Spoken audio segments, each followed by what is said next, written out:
pagi. Semangat tetap pagi ya. Puji dan syukur kita panjatkan kehadirat Tuhan Yang Maha Esa, di mana kita telah selesai mendatangkan MOU antara PT Era Masyarakat Sejahtera dan Kadin Indonesia dan Koperasi Kopermasindo Indonesia dan Kadin Indonesia. Kenapa hal ini dilakukan? Ini terkait dengan program kerja daripada Kadin sendiri. Jadi Kadin itu mempunyai visi dan misinya itu adalah mensejahterakan masyarakat dalam kerjanya, membangkitkan UMKM. Itulah makanya UMKM naik kelas di segala lini, di segala sektor, mulai dari pertanian, perikanan, kelautan, dan juga termasuk kuliner, termasuk para pedagang-pedagang mikro, sampai dengan pengusaha-pengusaha kecil dan menengah. Dan tentu saja arahnya adalah digitalisasi UMKM, termasuk globalisasi UMKM. Nah, saya lihat Kopermasindo dan PT Era Masyarakat Sejahtera ini, di mana mereka visi misinya sama, yaitu mensejahterakan masyarakat dengan cara memberdayakan para pengusaha, khususnya UMKM. Ini sangat sejalan. Oleh karena itu mudah-mudahan ini akan saling mendukung, saling menopang, sehingga benar-benar UMKM naik kelas dengan cara mendigitalisasi mereka, dan juga dalam targetnya adalah globalisasi, yaitu mereka bisa mengekspor produk-produk anak bangsa melalui aplikasi yang sudah disediakan. Dan selama ini kita tahu aplikasi e-commerce yang besar-besar isinya itu kebanyakan produk luar. Dan kita berharap dengan e-commerce yang ada, baik yang ada di Kopermasindo ini ataupun nanti ada yang lain yang milik kita berharap isinya adalah produk-produk kita dan bahkan bisa dipasarkan di luar. Apabila UMKM kita sudah bisa mengekspor melalui e-commerce dan sebagainya, maka UMKM ini boleh disebut sebagai pahlawan devisa. Betul. Mereka akan menghasilkan uang dari luar masuk ke dalam, dan tentu saja mereka akan jadi pilar ekonomi daripada negara kita yang tercinta ini. Amin. Itu tujuannya. Demikian dari saya untuk sementara. Terima kasih. Wassalamualaikum warahmatullahi wabarakatuh. Waalaikumsalam. Dari PT Era Masyarakat Sejahtera dan Kopermasindo untuk memberi kata sambutan. Salam honor, sebutkan dong, salam itu. Ya. Baik, dengan ucapan Bismillahirrahmanirrahim. Terima kasih teman-teman pers, teman-teman Kadin, ketua umum yang saya hormatin, dirutnya Mas Jack dan ketua yayasan yang saya hormatin dan tidak bisa saya sebutkan satu persatu. Terima kasih atas kesempatan yang diberikan kepada kami untuk bekerja sama dengan Kadin, bagaimana mengguidance masyarakat, tentunya masyarakat kecil ya, UKM, dengan hadirnya aplikasi kami. Sudah tayang aplikasi kami, jadi karena sebab saya melihat di negara ini seperti ini loh, e-commerce kita ini di negara ini sudah bukan milik karya anak bangsa, tapi di mana semua milik asing, seperti Bukalapak, Lazada, Blibli, semuanya milik asing.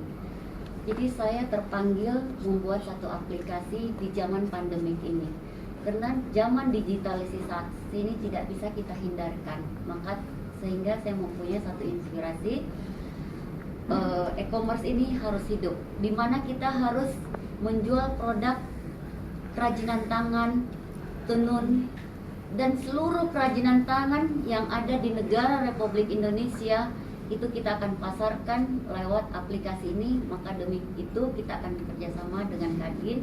Maka hari ini kita tanda tangankan MOU seperti itu, dan di mana Mas Jack ini juga bahwa karya anak bangsa 100% adalah milik saya, dan di mana kita tahu Gojek, Grab dulu punya Pak Nadiem Makarim, tapi hari ini ironis sekali tidak sampai lagi 5% miliknya dia. Jadi itu yang membuat saya terhenyum. Kita masuk lagi, transportasi online baru adalah Maxim milik Rusia. Jadi ironis sekali negara ini dikeroyok oleh asing. Jadi insya Allah mudah-mudahan dengan hadirnya Mas Jack ini memberikan satu manfaat kepada masyarakat dan masyarakat luas tentunya, di mana kelebihan kita adalah member get member. Customernya Gojek itu kalau saya nggak salah ingat itu 35 juta orang. Jadi kalau anda ingin membawa customer atau mitra, Anda mendapatkan 1% day to day, di mana kita tidak dimiliki oleh Gojek dan Grab, dan kita unlimited kilometer. Tapi mungkin saya akan sampaikan di sesi tanya jawab, mungkin sampai di situ saja dulu. Silakan. Assalamualaikum warahmatullahi wabarakatuh. Silakan Bang Rani. Satu tahunnya pandemi ya Indonesia ini, di mana dampak yang terbesar itu adanya di pengusaha-pengusaha mikro ya, usaha mikro, usaha kecil. Dan dari hasil survei kita tuh 4% itu sudah gulung tikar. Dan kemudian lagi ada yang berpotensi untuk bangkrut pun ada. Tapi ada juga sekitar 5%-an mereka yang justru meningkat sampai dengan 25%. Kemudian ada 3% lagi meningkat sampai dengan 50%. Ini mereka-mereka yang berjualan yang dibutuhkan pada saat pandemi.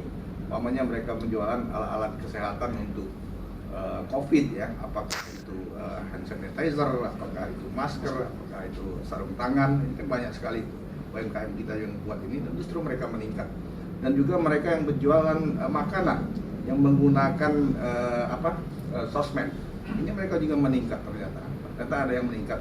Artinya ada yang berkurang, ada juga yang ternyata menambah. Nah, jadi pintar-pintar, makanya zaman ini seperti 4.0 adalah zaman disruption. Artinya kita harus berubah, kalau enggak kita akan dimakan oleh zaman itu sendiri. Demikian. Kalau upaya tadi yang realnya seperti apa Pak kita? Upaya kita setiap minggu itu selalu melakukan pelatihan-pelatihan, mengisi mereka dengan kompetensi-kompetensi usaha. Itu setiap minggu itu 2-3 kali melalui webinar Zoom seluruh Indonesia.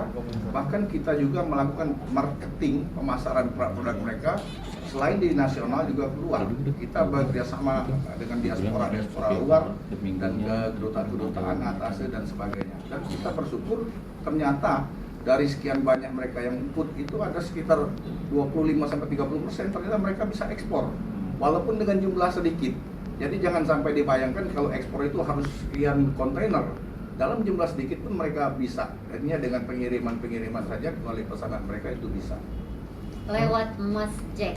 Kalau tadi Delivery. sudah 4%. Mas Kargo ya. Mas Bisa Kargo. diprediksi nggak Pak Ketum? Kalau bisa diprediksi ke depannya kalau pandemi ini masih akan panjang. Ya, mengingat tren jual beli ini kan sudah medsos ya. Pandemi ini memang ada diperkirakan ini masih akan panjang karena adanya mutasi-mutasi kan, seperti sekarang ini saja kan COVID ini adalah virus Delta dari India yang sangat berbahaya sekali. Makanya ini kita harus hati-hati juga. Untuk itu dengan adanya pelatihan-pelatihan baik dari Kadin Indonesia dan maupun dari lembaga-lembaga lain kepada para UMKM, saya yakin dampaknya itu akan berkurang. Artinya dampak kebangkrutannya yang akan berkurang. Mudah-mudahan juga dengan percepatan pengadaan vaksin dan juga SOP daripada protokol COVID dilaksanakan, mudah-mudahan juga COVID juga bisa kita jadikan teman gitu. Jadi tidak lagi dia membunuh, tapi dia bisa kita atasi secara manajemen kesehatan seperti itu. Ini nanti juga akan nyambung dengan dilibatkannya operasi Mas Jack ini. Ya, ini dengan Mas Jack ini, dengan Kopermasindo, ini kita mendigitalisasi para pengusaha. Jadi mereka tidak lagi berjualan satu-satu, tapi mereka melalui aplikasi ini mereka sudah bisa berjualan. Pengantaran pun demikian, cukup dengan pesanan saja mereka sudah bisa mengantarkan. Inilah yang namanya digitalisasi. Dan kita harapkan nanti aplikasi dari Kopermasindo ini bisa dipajang di luar negeri, katanya akan dimulai dari Singapura, tapi kita bisa menjual produk-produk anak bangsa ini di luar negeri melalui aplikasi ini. Ini yang saya setuju. Artinya kita justru mengurangi barang luar masuk, tapi kita harus orientasinya barang kita itu dilempar keluar. Dan saya menambahkan bahwa kami siap bersinergi dengan pemerintah dan mengisi kekosongan yang ada di pemerintah. Saat pandemik ini kita saling bahu-membahu dengan pemerintah menyelesaikan persoalan pemerintah, maka hadirlah Kopermasindo dan Mas Jack hadir dan bersama Kadin, saya kira negara yang besar, bangsa yang besar, maka negara akan menghargai karya anak bangsa. Ya, langsung para pelaku usaha mikro kecil menengah atau apa yang diberikan dari aplikasi ini berbeda dengan aplikasi yang sudah ada itu seperti apa? Yang kamu mau nanyakan yang Mas Jacknya apa koperasinya? Yang Mas Jack. Mas Jacknya. Jadi kita merangkul langsung bagaimana kita ibarat kata ingin merampok customernya Gojek, Grab, Maxim, sebab kita pendapatannya Gojek itu, kalau saya nggak salah ingat, nggak sampai 5 tahun mereka mempunyai dividen kurang lebih 1.000 triliun. 1.000 triliun ini kemana uangnya? Ini uang rakyat Indonesia. Maka kami hadir untuk mereka. Kita hadir untuk memberikan satu dividen kepada rakyat, di mana 1% itu kita berikan langsung dan kita sudah bekerja sama dengan link aja, jadi sudah live. Kalau untuk operasinya yang menandingi Kalau koperasi itu kita kelebihannya adalah sama member get member, jadi jutaan toko akan ada di dalam nanti, misalnya food, apapun itu, misalnya apa ya, kayak kerajinan tangan, apapun bentuknya Petani, itu, hasil perkebunan, petani, komoditi dan semua, kita jutaan toko akan ada di dalam. Nah, kenapa itu? Karena kita memiliki kargo sendiri dan kita akan mendeliverikan mereka, membantu. artinya akan mengakomodir langsung ya? Mengakomodir langsung. Di masa pandemi yakin belum kalau aplikasi ini akan bisa berkembang? Saya yakin akan berkembang karena kita mempunyai kantor di 8.884 kecamatan dan 70.000 kelurahan, 70.000 lebih kelurahan di seluruh Indonesia. Di masa pandemik ini saya kira itu sangat dibutuhkan masyarakat Indonesia, dan kita mau nggak mau di zaman pandemik ini masyarakat harus memahami bagaimana menggunakan aplikasi.